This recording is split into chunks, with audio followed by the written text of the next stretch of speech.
Welcome to AI Podcast. Today, we'll discuss the most important current affairs from the Hindu 14 June 2026 edition with detailed analysis for UPSC aspirants. Glad to be here and ready to get into it. Absolutely. And to kick things off, I want to share today's motivational quote with you. The dawn does not arrive all at once. It begins with a single ray of light. That's really fitting for today's topics, actually. Right, because imagine for a moment the soil in your backyard suddenly becoming like a microscopic weapon, mutating bacteria to resist our strongest medicines. Yeah, or imagine a superpower permanently blinding a nation's cyber defenses with just the flip of a switch thousands of miles away. Exactly. That is the reality of the world we are unpacking today. We are taking these seemingly isolated events, global geopolitics, technological sovereignty, domestic policy, and even microscopic environmental shifts, and we're connecting the dots for you. Because for anyone trying to genuinely understand global affairs, or, if you're preparing for a rigorous exam, making those connections is the entire game. The news cycle, it just comes at you in chaotic fragments. Oh, totally. It's overwhelming. Right, but when you look closely, you realize that a diplomatic signature in Washington can create a ripple effect that, say, alters the logistics of a server room in Bengaluru. Or, sadly, threatens the life of a merchant sailor in the Indian Ocean. Yeah. Understanding the why and the how behind those ripples. I mean, that's what separates just memorizing the news from actually mastering it. So let's start by looking at one of the biggest ripples currently shaking the geopolitical chessboard, which is the impending U.S.-Iran nuclear deal. This is a massive one. It really is. According to our sources, U.S. President Donald Trump has announced that a deal is set to be signed this Sunday. And the immediate centerpiece of this is a 14-point framework known as the Islamabad Memorandum. Right, the Islamabad Memorandum. Yeah.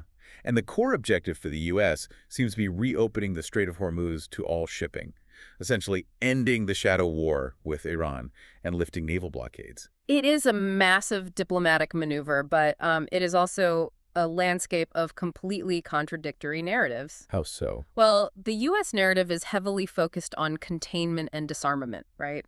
President Trump highlighted the securing and destruction of what he calls nuclear dust. Nuclear dust. That refers to highly enriched uranium. Exactly. It's the fissile material that pushes a nation closer to weapons-grade capability.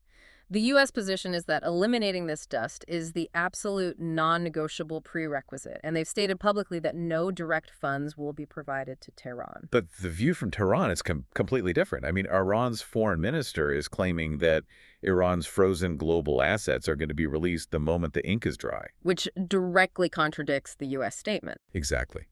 And adding another layer to this puzzle, there are quiet reports circulating that the UAE is independently unlocking up to $10 billion for Iran.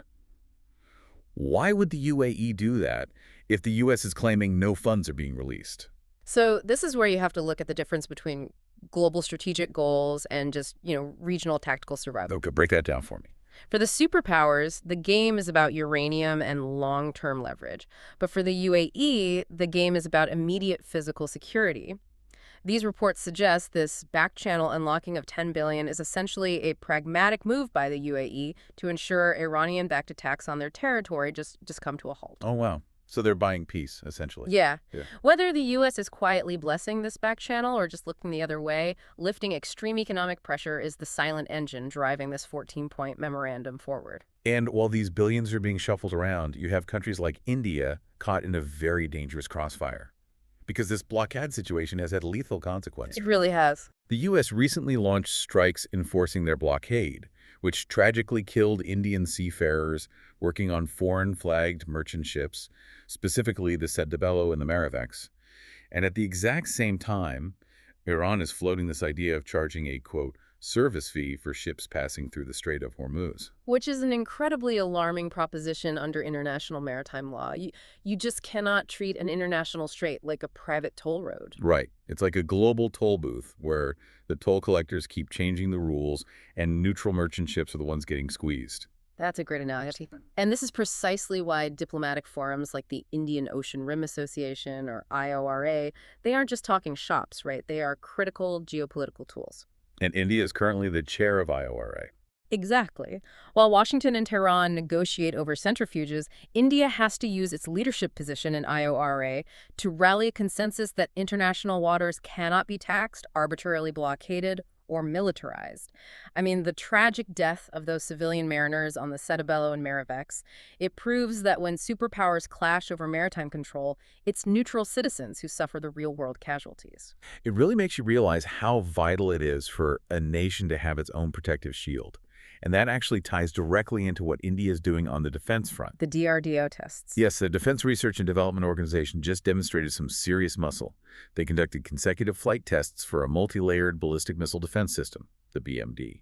And they also successfully completed the maiden flight test of the Naval Anti-Ship Missile Medium Range, or NISM, mister. Building a multi-layered BMD it's one of the most complex engineering challenges a military can undertake. Is it really that difficult? Oh, yeah.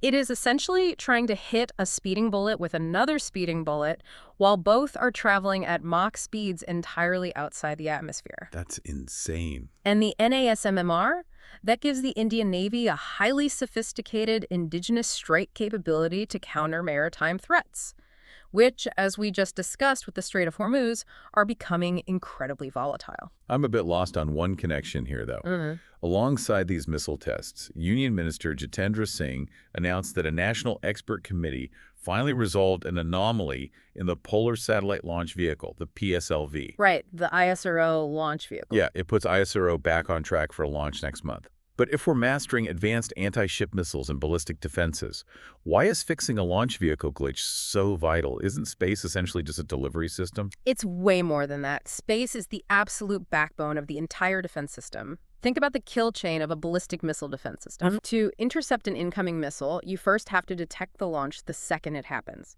Then you have to track its trajectory continuously, calculate an intercept point, and guide your defense missile to that exact coordinate in space. Right.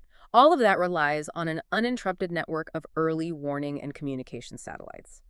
If your PSLV, your primary delivery truck, is grounded due to an anomaly, your ability to replace aging satellites or launch new sensors just decays. Without the high ground of space telemetry, the most advanced missile shield on Earth is practically blind. Oh, I see. So the hardware of defense is completely reliant on the software and data infrastructure above us. Exactly. Which brings us to a battlefield that doesn't use rockets at all, but algorithms. We are entering a new phase of geopolitics that experts are calling a war over AI sovereignty. This is a huge shift. Yeah, the U.S. government just made a very aggressive move. They abruptly blocked non-U.S. nationals from accessing two massive language models created by Anthropic called Mythos and Fable. And to be clear, this is not about preventing people from using a chatbot to write a cover letter, right? No, not at all. Models like Mythos are incredibly potent engines for analyzing code. They are used to find zero-day cybersecurity vulnerabilities, flaws in digital infrastructure that nobody else knows about yet. By blocking access, the U.S. is fundamentally treating these frontier AI models as advanced weapon systems subject to strict export controls.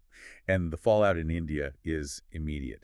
Our sources mention that vital government cybersecurity initiatives, specifically Project Glasswing and efforts by the Ministry of Electronics and Information Technology, are directly hit by this blockade. Yeah, the impact is real. Srihar Vembu, who sits on the National Security Advisory Board, reacted strongly. He declared that, quote, globalization is dead, and urged the adoption of Indian or Chinese open source models. It is a profound wake-up call regarding digital dependency.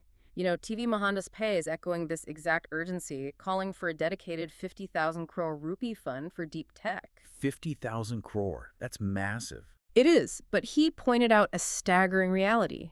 Training the next generation of these frontier models costs over $100 billion. The sheer scale of capital and physical infrastructure required to compete at that level, it's just reshaping global power dynamics. Hold on, though. I just read that the Bengaluru-based firm Sarvam AI launched a 105 billion parameter model perfectly tailored for Indian languages and contexts. I did, yeah. So if we have domestic companies building these massive models, why are we panicking about losing access to an American one? Like, wait, if we're locked out of top-tier models like Mythos that can spot hidden cyber threats, aren't we basically fighting a modern digital war blindfolded? Can a 105 billion parameter model really bridge that gap right now? To understand why that gap still exists, we need to quickly demystify what a parameter is. In artificial intelligence, parameters are like the synaptic connections in a human brain. Okay. They represent the model's capacity to learn complex patterns.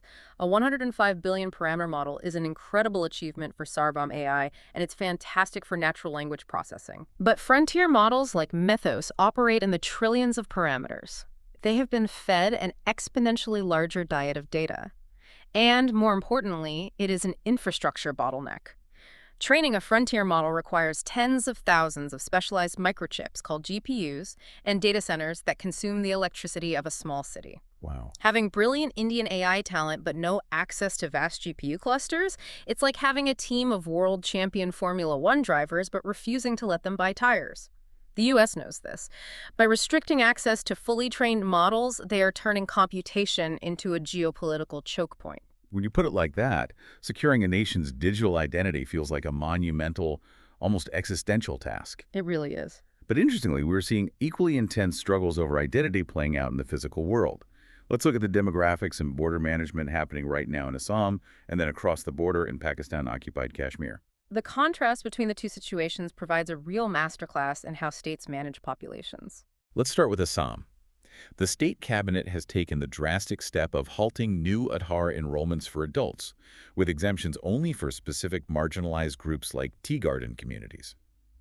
And the stated reason is that several districts have somehow achieved over 100% Aadhaar saturation. Which sounds impossible, right? Wait, yeah, how is a mathematical impossibility like over 100% saturation driving state policy? Well, it happens when you're comparing current real-time enrollment data against outdated baseline census figures. Oh, I see. If the population has surged since the last official census due to migration, or if there is a high rate of duplicate enrollments, the Aadhaar numbers suddenly surpass the expected population limit. So the data is out of sync. Exactly. And for the Assam government, this statistical anomaly triggered severe anxieties that illegal immigrants are acquiring the Aadhaar to legitimize their residency. It is why Home Minister Amit Shah has also directed support for a national panel to study demographic changes and explore mechanisms for, quote, population stabilization. So they're essentially using the restriction of a digital identity database as a physical border control tool. That's exactly what it is. Now look at how identity is managed differently across the border in Poke. The unrest there isn't about digital databases, it's about physical demographic representation. The Joint Awami Action Committee, a banned group known as JAC, is leading massive protests. Right, the JAEC protests. They are demanding economic justice, specifically fair electricity pricing from the Mangla Dam, which sits in their territory.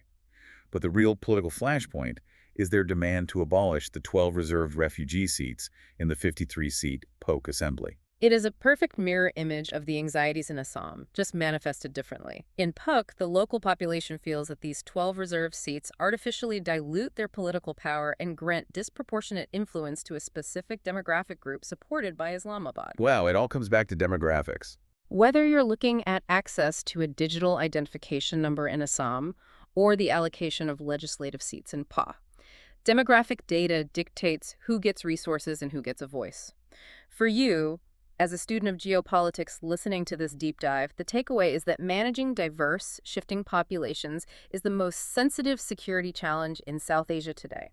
Demographics often highlight where a region is divided, but infrastructure is usually designed to bridge those divides. And we just saw a massive breakthrough, literally, with the Zohila Tunnel. This is such a spectacular feat of engineering. The Zohila Tunnel is a 13.14-kilometer-long passage bored straight through the Himalayas at an altitude of over 11,000 feet. That's incredible. Historically, the Kargil Dras region is effectively cut off from the rest of the country for 4 to 6 months every year due to immense snowfall blocking the mountain passes. This tunnel is essentially a geographical bypass surgery for Ladakh. It ensures the economic and military lifeblood keeps flowing, even in the dead of winter. For the local civilian population, this means year-round access to fresh supplies, medical emergencies, and a massive boost to adventure tourism. Absolutely. But the implications go far beyond the local economy. Right, there's a strategic angle. The dual-use nature of this infrastructure totally alters the strategic balance of the region. Military logistics in high-altitude environments are notoriously difficult.